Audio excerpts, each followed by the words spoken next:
to Jags Drive Time with Ashlyn Sullivan, John Oehser, and Brian Sexton. Jags Drive Time starts right now. Long haul, Jacksonville here.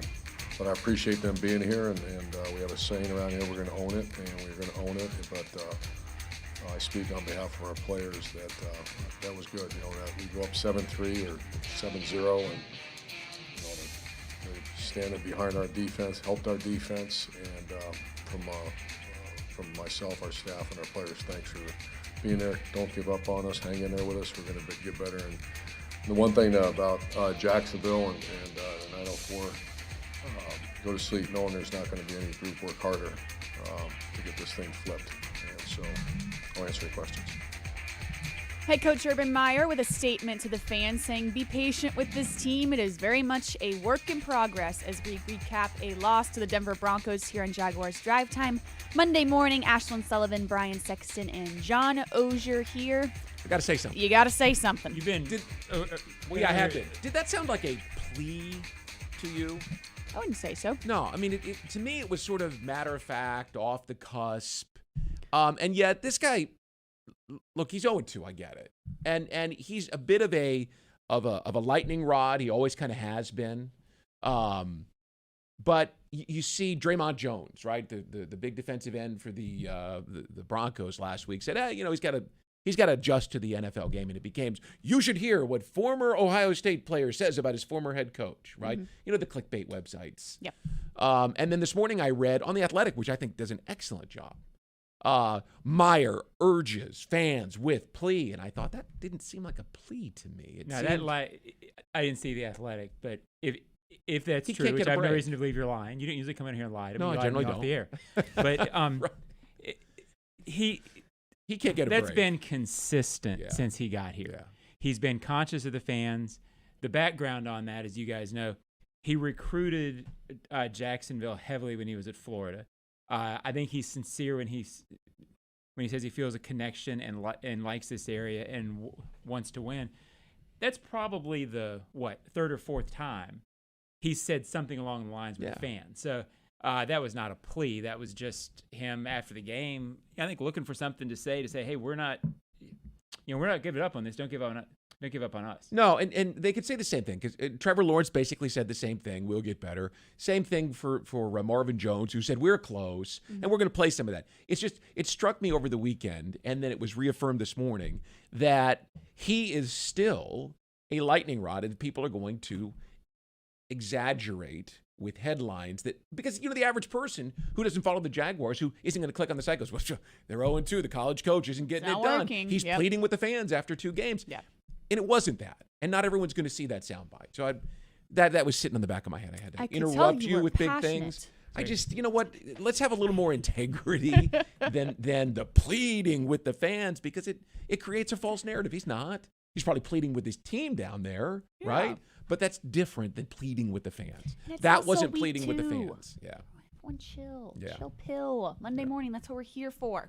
Big thing one, better for a half. The first half, Jaguars are getting somewhere. That first drive was awesome. There was so much energy in the stadium. You're thinking, all right, they're going to hang on to this. Not a lot of turnovers, fewer penalties, and they looked good in the first half.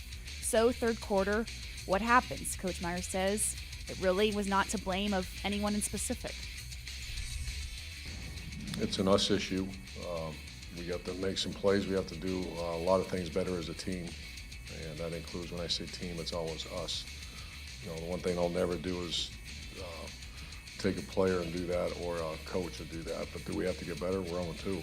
You made that point, and we have to do. When I say we, I'm talking about the whole team. Has to do a lot of better things. Big thing, too, more required from this defense. A pass rush that started out promising kind of dwindled away throughout the game. Tackling was spotty. The secondary gave up too many big plays, and really the biggest thing is this defense has to get turnovers. And Captain Shaq Griffin says the to-do list is long. I feel like for defense-wise, I feel like we made a huge step from game 1 to game 2 when it comes to communication, getting the calls out on time, being able to play fast. The main thing now is Let's get the turnovers. I need the plays we need to make. We got to be better with that. We got to start getting the ball more in practice so it can turn over into the game. You know, I feel like we did better with sticking with our job. You know, Coach Kelly did an amazing job making sure the calls perfect. I feel like his play call was amazing this game. You know, I made sure I told him that right after the game. You know, that was perfect. Every situation was great, and let's build off of it. Let's continue to build off that. Continue to get this defense together. You know, we just got to start getting the turnovers. Continue to help the offense out. Big thing 3 is tracking Trevor. This is going to be a big thing every Monday because it's always going to be a storyline. The first drive, beautiful, magnificent, whatever adjective you want to use. After that, 14 of 33 and 2 interceptions. So as a whole, a tough day for the rookie who will depend on his teammates to keep him going. It's not based on what happens in the game. Like, okay, we win the game, so we're going to have a great week next week, get ready to play the next one. We lost the game. Well, all right, whatever. We're not going to try to win the next one. You know, it doesn't change. So we just got to keep coming back to work and staying together. And I think we're doing a good job of that. And there you have it. That is big things. We'll go back up to big thing 1, which is what the heck happened. The first drive was awesome. The energy was great. And you're thinking the Jaguars are going to win this game if they keep this going. And as a whole, really after halftime, things just start dwindling away. And it really seemed like in the post-game press conference, no one could put their finger on one specific thing because it really wasn't one specific thing except the Denver Broncos defense adjusted and learned how to defend Trevor Lawrence in the offense. You know, I don't mean to be a negative guy. Oh, you are. No, the Jaguars, we knew coming into this season that Trevor Lawrence was young, and around him, this was not a team loaded with elite all-pro players. No. I think we saw after the first drive, the Broncos adjusted to what the Jaguars were doing offensively. And I'll get to this more in my, is it a hot take? Hot take. Yes, it's a hot take. So I'm not going to kill it. But, you know, the Jaguars wide receivers didn't make plays above the X's and O's. The cornerbacks so far haven't made plays above the X's and O's. They're not a team with a slew of above the X's and O's guys. And the Broncos sort of battened down the hatches. They took away what they had done on the first drive. And as a result, once they took that away, there weren't a whole lot of answers after that. You know, I thought this was a 6-win team to start. I don't know if it's a 6-win team now. But I know they're not going to stop trying. Right. But it's not that they're doing anything wrong. They're just not an above the X's and O's team right now. If they start doing that, they'll be better. So you probably noticed this in the second quarter. The Broncos went to a 3-man rush, right? The Jaguars' offensive line did a pretty nice job. I mean, there was only one sack, but there were some pressures that made him get rid of the ball quicker than he wanted to. There was, but overall, they against did a solid job. Against that pass rush, they were not a disaster. No. In fact, in Von Miller's sack, the only one of the game, did not come from him beating someone one-on-one. It came from a game. Trevor could have gotten rid of the ball on that play, too. He stunted and came all the way around. There were some pressures, but overall, the offensive line was solid.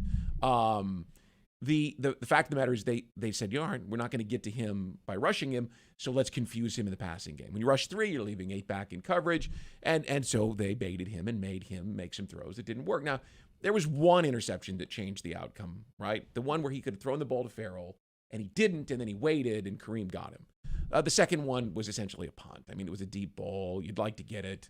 He didn't play very well. I mean, the Broncos had a lot to do with him not playing very well. And these are the things. I mean, did you see Zach Wilson yesterday? Yeah. 4 interceptions, right? And the reason Mac Jones didn't have to do a whole lot was because Mac Jones took advantage of 4 interceptions by Zach Wilson because they played each other. And he was an efficient 186 yards, no interceptions. I'll bet Mac Jones was ahead the whole game, too. Right, exactly. Different thing for a rookie quarterback. Exactly. And that's my point is this kid's having to do too much. John, you and I were talking about this yesterday before we shot Rapid Recap. Forget the numbers, 1 and 18 now, or it's not even that. But this team's identity is to run the ball. They got to help this kid by running the ball. They're not running the ball. I don't know why. I don't know whether they're calling the plays. I don't know whether they don't think they can because they're not blocking well up front. I don't know. We got to talk to the coaches this week after they've had a chance to watch the tape. Perhaps Coach Meyer will say something about it today. But this team's personality, we knew it. 50-50. Run the ball 50% of the time. Use the run to set up the pass. And it feels like they're using the pass to set up the run. They got to get their identity in line. I went back and watched the game twice. I watched once last night and once this morning. I've been busy, Sean. Gosh, all right. Big time. I didn't think, again, the biggest problem yesterday, they ran 50 plays offensively. Yeah. That's a big 16 bar. of them were runs.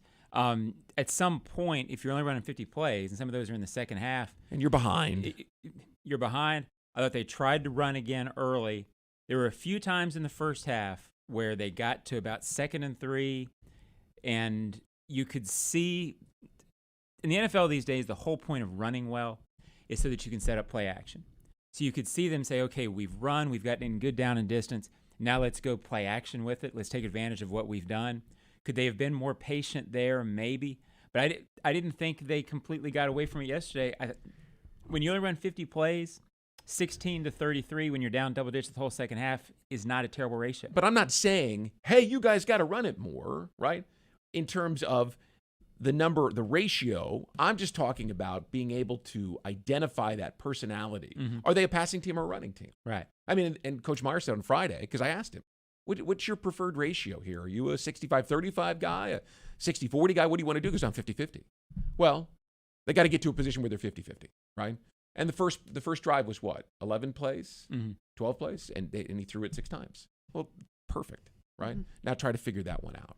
Yes. I guess what I'm saying is I want to see that personality come out, Oh, yeah. and it still looks like they're trying to discover it. Yeah. Yeah. And It's maybe hard- that's natural. It's week 3. Yeah. It's hard to have a personality down double digits. Yeah. Mm-hmm. That's when you're that far down, you love to do what you want to do, but you're also looking at the scoreboard. I think he said in his press conference, Urban, it's great to have balance, but when you're behind and the game starts getting away, you got to score points. And that's their dilemma right now. Mm-hmm. And we'll go quickly to big thing at 2, which is this defense, which, yes, made improvements, especially against the run. But the biggest thing that stands out is, and we talked about it all this week, we talked about Shaq Griffin fielding punts at practice to make those plays. Those turnovers are crucial, and you can't help but think, how did that change the game when they have those opportunities and don't make the catch? Yeah, I didn't think they did. I mean, Shaq was sort of amused, He was funny. He was humorously sort of killing himself for not getting the interception. First of all, he interfered on the play. Right. I was stunned that there wasn't a flag. Which, again, I'm not like him. The call wasn't. It was borderline enough where I wasn't shocked they didn't call it, but I was surprised, and I was in the press box going, you're going to get one. But even if he makes that catch, Broncos didn't score on that drive. It had been a punt. They get it. I don't know if that was a momentum changer. When you're behind, it's hard to get turnovers because teams are running and they're not throwing. Turnovers come when you're creating chaos. It's hard to create chaos if you're this far down. And their secondary has, to me, the book on the Jaguars right now is throw deep on them, take your shots, and you will succeed and flip the field on them. That's clearly what the Broncos were trying to do yesterday. They couldn't wait to drop a guy back and throw deep. Right. And they did it twice in the first half where they almost got it. And then they started hitting it, and that changed the game. Well, and that brings us to the other point is that there's just not enough pressure. I mean, Josh Allen changed the tempo of the first quarter with the sack, but then they didn't get any sacks again until the third quarter. And Bridgewater he was so comfortable in the pocket back there. I mean, they just couldn't get to him, which takes a secondary that's struggling to make balls, to turn them over, makes their job even more difficult. Indeed, and that is big things. Recapping a loss to the Denver Broncos. We're trying here. We're doing our best on a Monday morning. We come up, highlights here on Jaguars Drive Time.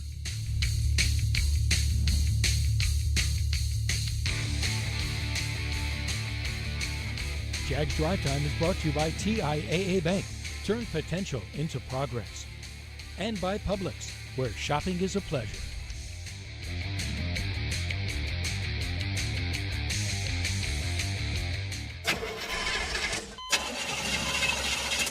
It's a fact. All cars will eventually break down. If you have CarShield, you can protect yourself from the high cost of auto repairs. And they're America's #1 auto protection company. Your transmission, engine, and car's computer system are all covered. Get the ultimate vehicle service protection. Call CarShield now at 800-471-1223. That's 800-471-1223. This is Ice-T, Stone Cold Steve Austin, and Matty Ice. This is a cold call. I convinced NFL teams to turn to cold water washing with Tide. The NFL, your uniforms get dirty. Tide can handle it, even in cold. Plus, if fans join in, they can save up to $150 on their energy bill. Looks like you just made the team, rookie. Turn to cold with Tide. And that's the bottom line. It's got to be Tide. Energy savings based on average when switching from hot to cold and non-HE machines. Your family isn't like anyone else's. Your home shouldn't be either. At Dreamfinders Homes, you can build the home of your dreams in one of their 30-plus communities in Northeast Florida. Choose from luxury single-family homes or maintenance-free townhomes from the 200s. Dreamfinders specializes in homes built to fit your lifestyle. To find out more, call 904-738-0165 or visit dreamfindershomes.com.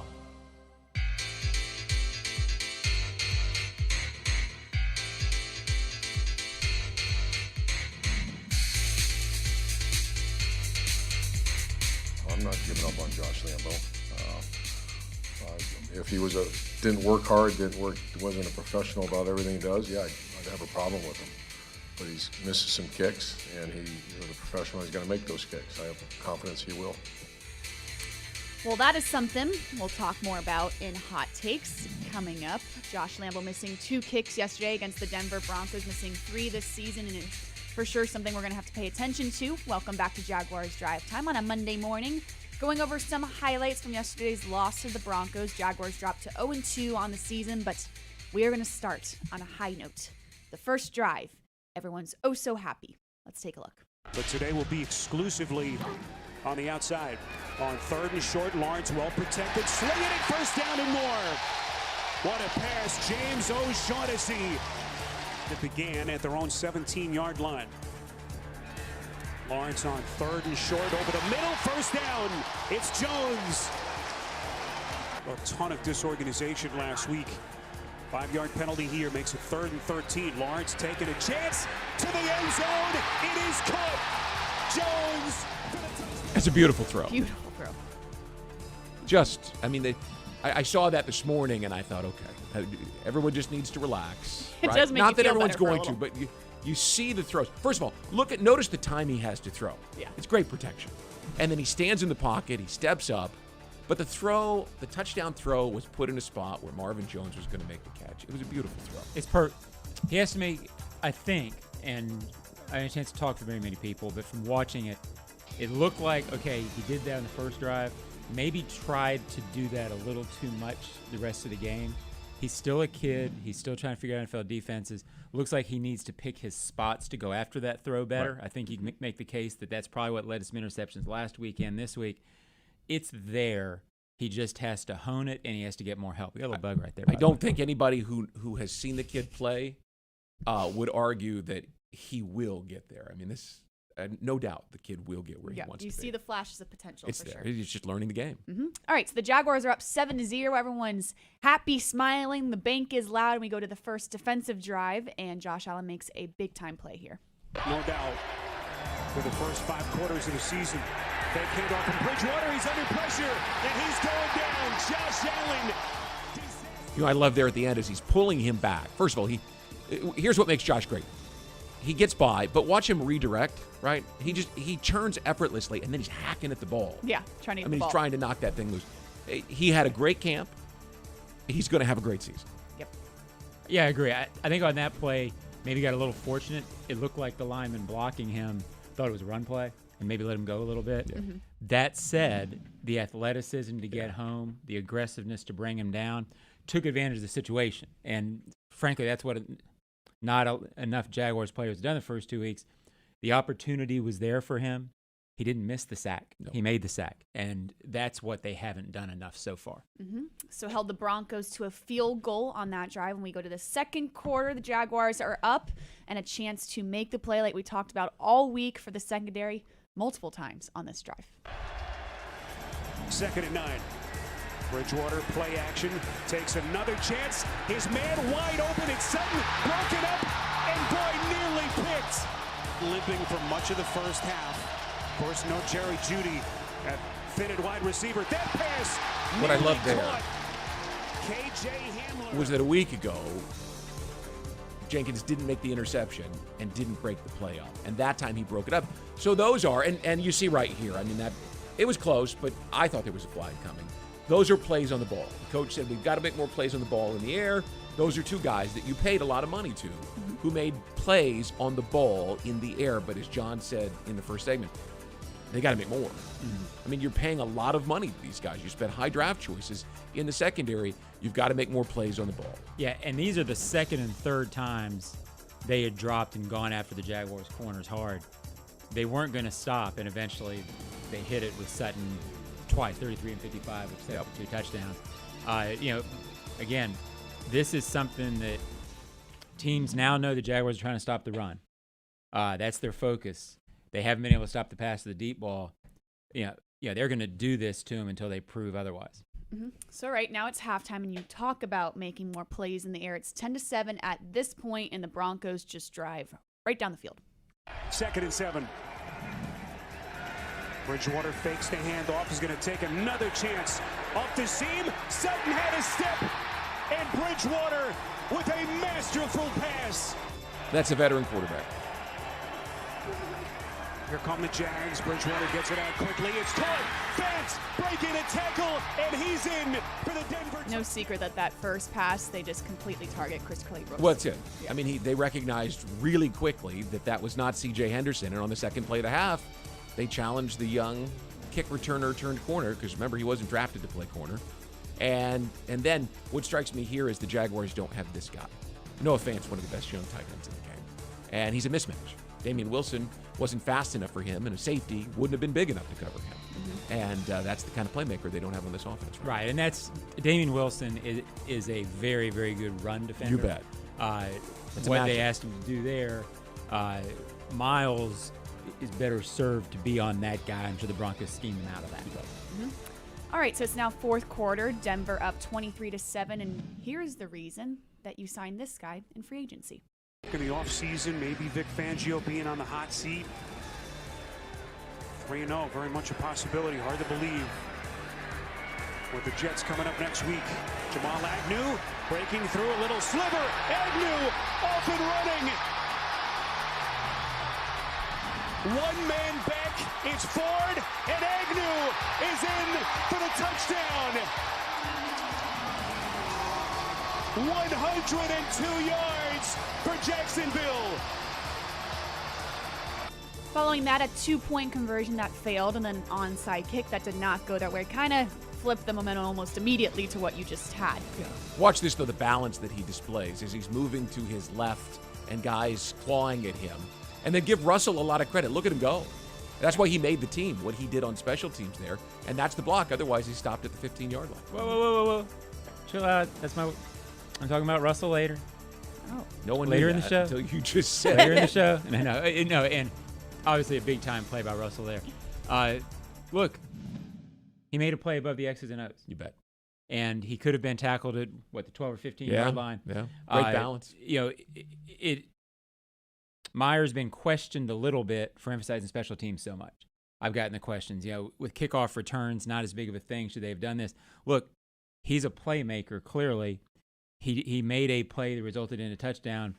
If he makes 2 or 3 more field-flipping plays, that's a great signing because it's hard to find guys who make differences in the NFL, and Jamal Agnew did. Yes, he did, and those are highlights from yesterday's game against the Denver Broncos. When we come up on Jaguars Drive Time, some hot takes here on the Jaguars Digital Network.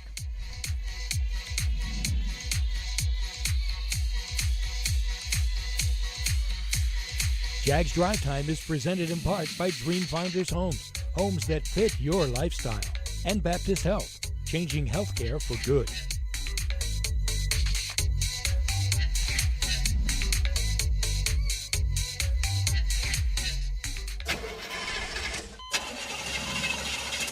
It's a fact. All cars will eventually break down. If you have CarShield, you can protect yourself from the high cost of auto repairs. And they're America's #1 auto protection company. Your transmission, engine, and car's computer system are all covered. Get the ultimate vehicle service protection. Call CarShield now at 800-471-1223. That's 800-471-1223. At ViStar, we believe in better.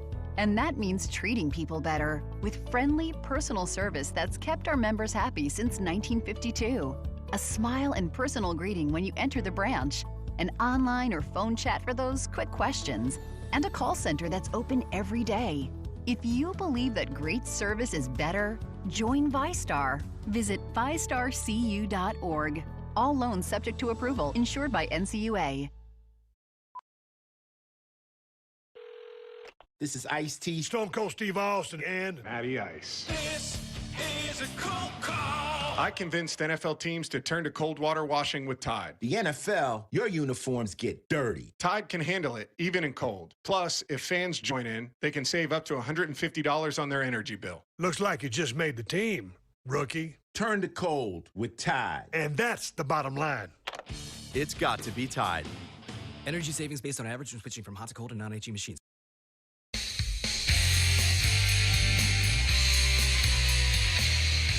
We're back, Jags Drive Time, Monday morning, brought to you by CarShield as we are recapping a loss to the Denver Broncos that drops the Jaguars to 0-2 on the season. But we have some hot takes that are kind of sort of going to make you feel a little better. Maybe not. Let's go, Brian.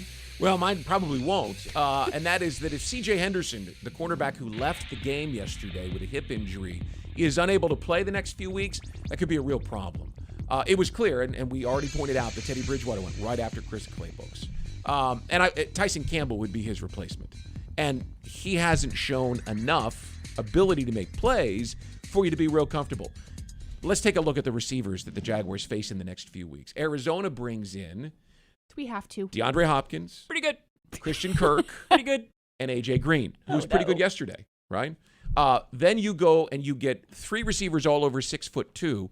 T. Higgins is 6'4". Tyler Boyd is 6'3", and Jamar Chase is 6'2" in Cincinnati. And then you get Julio Jones, who had a big day, and A.J. Brown, right? gosh. Really good. Yeah, really, really good. The secondary has not been playing all that well, and now you're going to go in. And You just ruined my day. I love Shaq Griffin, but he's the second best cover corner back there. If you're looking at pure skill, C.J. Henderson is the best cover corner you have. And he's not on the field, which puts more pressure now on a young player, and Shaq Griffin has to step up. And they paid him $14 million a year, so okay, he'll embrace the challenge. Love that guy. He'll be fine for what he does. You need two of them. Yeah, you need two of those guys. Mm-hmm. And you got murderer's row of receivers coming here without your best pure cover corner. That's not good. Yes, and we're waiting to hear what the news is with C.J. Henderson. It was said to be a hip flexor yesterday, so we'll hear from Coach Meyer today at 1:30. But yeah, that if he's out, that is very much not good. Yeah, John. I mean, it's not. You get Trey Herndon back, which will be better. Mm-hmm. But Trey Herndon was not a top 10 pick. Yeah, C.J. Henderson's supposed to be a elite cover guy, and there are times he plays like it. Yep. It's time for my hot take. It is. The wide receivers need to be what we thought they were.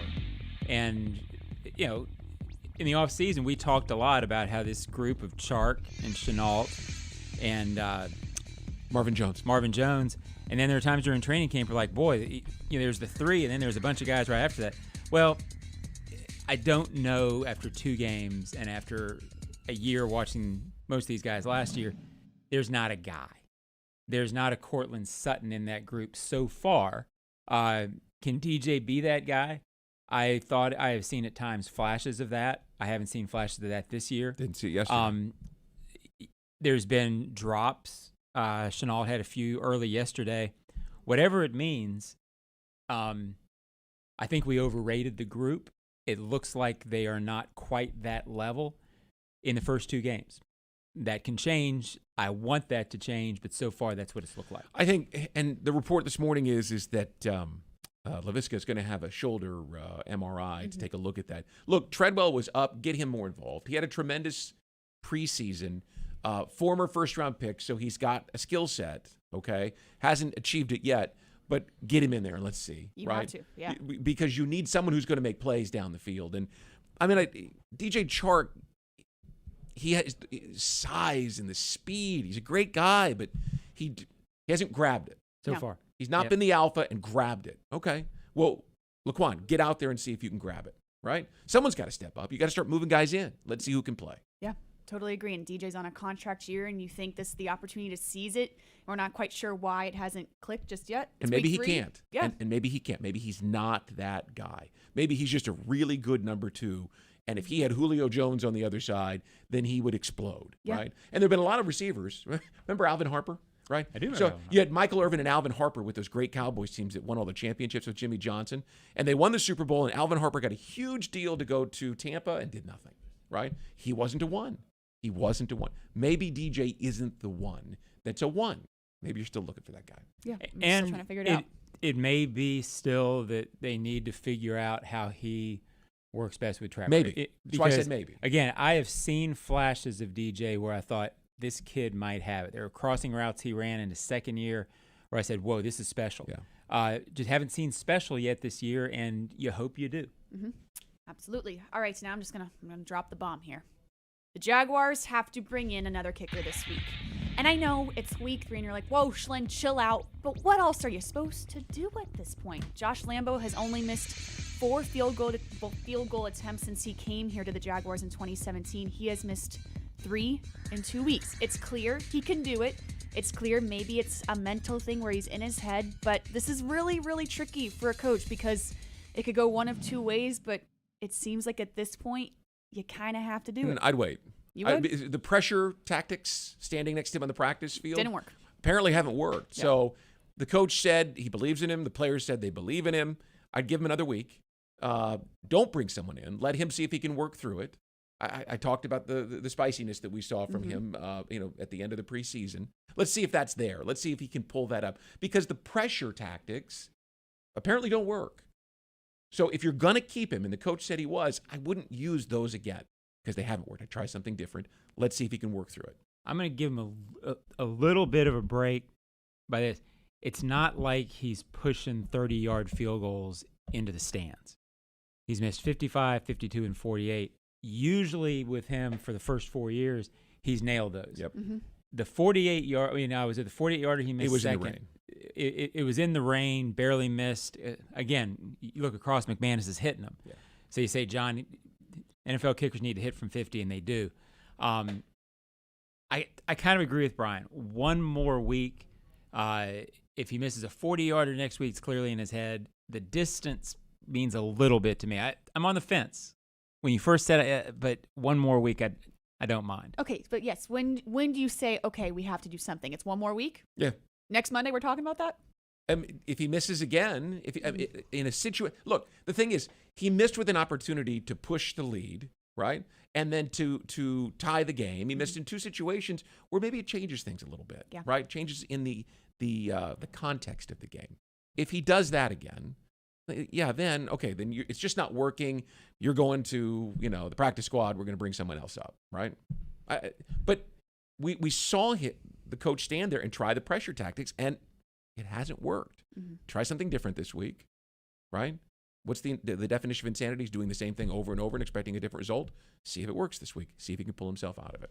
And then next week, if you have to, you can't keep going indefinitely. Right. Just try something different. And that's what's so difficult is because you've seen him do it. Well, you're going to get on the You're always carousel. going to have in the back of the head. He's done it before. How many kickers did they use last year? Oh my 6? goodness, I mean, yes. you're going to get on this carousel real quick. And now every time someone misses, cut him, bring someone else in. Right? Can't have Stop, that. Stop for 1 week and see if he can fix it. All right. Fair enough. You guys have chilled me out. I knew that's why it was a hot take. Fair enough. You got it. Sizzle. We brought it down a bit. All right, it's time to recognize our JA Frontline Team of the Week. Rich, Sharon, Vance, Angela, Cameron, and Rondi. The Jacksonville Jaguars would like to thank JA's Frontline teams for all they do to keep our community thriving. Please help us recognize JA's Frontline Team of the Game, representing the 2,000 employees who work hard to serve you each and every day. We'll be back on Jags Drive Time.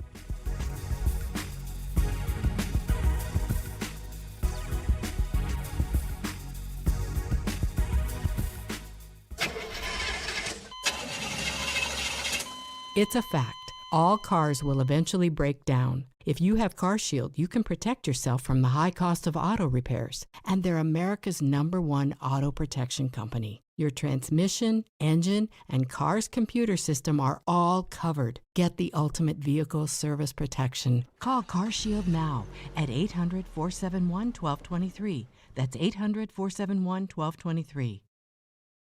Your family isn't like anyone else's. Your home shouldn't be either. At Dreamfinders Homes, you can build the home of your dreams in one of their 30-plus communities in Northeast Florida. Choose from luxury single-family homes or maintenance-free townhomes from the 200s. Dreamfinders specializes in homes built to fit your lifestyle. To find out more, call 904-738-0165 or visit dreamfindershomes.com. Crown Royal's That Deserves a Crown program recognizes local heroes for making a positive impact in the community. The Jaguars and Crown Royal are giving back to those who serve this season, celebrating these individuals with the ultimate VIP Jaguars home game experience.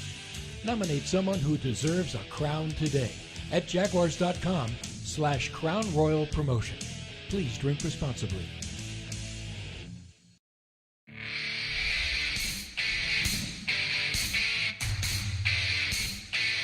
If your car is out of manufacturer's warranty, don't get stuck with expensive mechanical and computer repairs. Call CarShield now.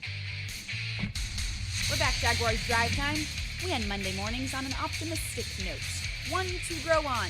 Brian Sexton. Offensive line is better than people think. I mean, it's amazing. So I'm doing the in-stadium show. I'm up in the Upper West Club, and for no reason, people come by. That offensive line stinks, right? I mean, they just because it's just what they do. People are just so used to putting the blame on the offensive line. But if you go back and watch, they did a good job in protection yesterday. I have not watched it. I'm going to watch it again to see about the run game. But the offensive line, they did a good job. Okay, run block. They were solid yesterday. There were some plays where I saw Cam Robinson kind of let up a little bit, and Von Miller was able to make a tackle that if he had just kept his big body in the way. I mean, they got to be better. But they don't suck. Look, and there they're was not some as bad as pressure people on think. Lawrence. But when Von Miller's in the game, there's going to be some Without pressure a on doubt. Lawrence. Yeah. Without a doubt. And he, as you said, it was on the not side, a turnstile. It was not a train wreck at all. Nope. No, the offensive Especially line, considering they were down the whole game. You bet. And A.J. Cann's out of the game. Ben Barch goes into the game. So you've got a little bit of that.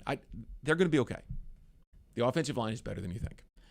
I got to admit, I struggled with the one to grow on because when I watched this game twice, remember I was working hard, Ashlyn. I didn't see a whole lot that was encouraging in terms of guys. I said, boy, that was impressive. But the effort that Chappelle Russell showed on that kickoff return, I thought spoke to what Urban Meyer was speaking to. The effort stayed. He was out in front. This was a play at the end of the game where it would have been easy. We're not in it. Nobody would have blamed him for not being in that situation, but he got Jamal Agnew into the end zone. So credit to him, and I think it speaks to what Urban's saying. This team hasn't quit all that. They shouldn't have quit. It's week 2, but the effort was there, and Chappelle Russell, a play on special teams. That's why Urban Meyer focused on this so much. It's why guys like this are on the team. I don't know Chappelle Russell. We haven't had a chance to talk to him. He speaks very highly of you. Well, but I do know Nick Sorensen, and that's the way Nick Sorensen played. He never quit on special teams till the whistle was blown, and it would have been a penalty for him to keep going. So that was a direct reflection to me of the way that Nick Sorensen's coaching. All right, I love it. I'm going big picture here. The Jaguars have proved they can do it. Now they have to do it consistently. And I'm talking about the first drive of the game where you see, okay, they can do this. They can get in the end zone. We've seen it happen. Now, how do you keep it 4 quarters? And it's adjusting. It's adjusting on offense when a defense adjusts to you. What do you have to do differently? But it's an optimistic note that, okay, we see the potential for big plays. We saw it on the training camp field for the entire month of August. Translates to the game field in the regular season. Check the box. Now I have to do it all 4 quarters. Quarterback settles in and as the coach said, learns to play a pro style. Because there was that question in the postgame, right? About, are you doing enough? Is the offense tailored enough to him? He said he's got to learn to play the pro game. That's why I hired Bevel and Schottenheimer. Thought that was a really telling moment. And then the other thing is takeaways. Get some takeaways, and the 4th quarter will be different. I hope you're right. I hope they can do it. It did not look to me yesterday like a team with a bunch of guys above the X's and O's. They need to prove that statement wrong. And I think there are guys who can do it. Sure. They haven't done it yet. And And that is Jaguars Drive Time on a Monday morning. Stay tuned. Head coach Urban Meyer addresses the media at 1:30 this afternoon. You can watch that on Jaguars.com live and social media. And we will be back for Jaguars Drive Time Wednesday morning here on the Jaguars Digital Network.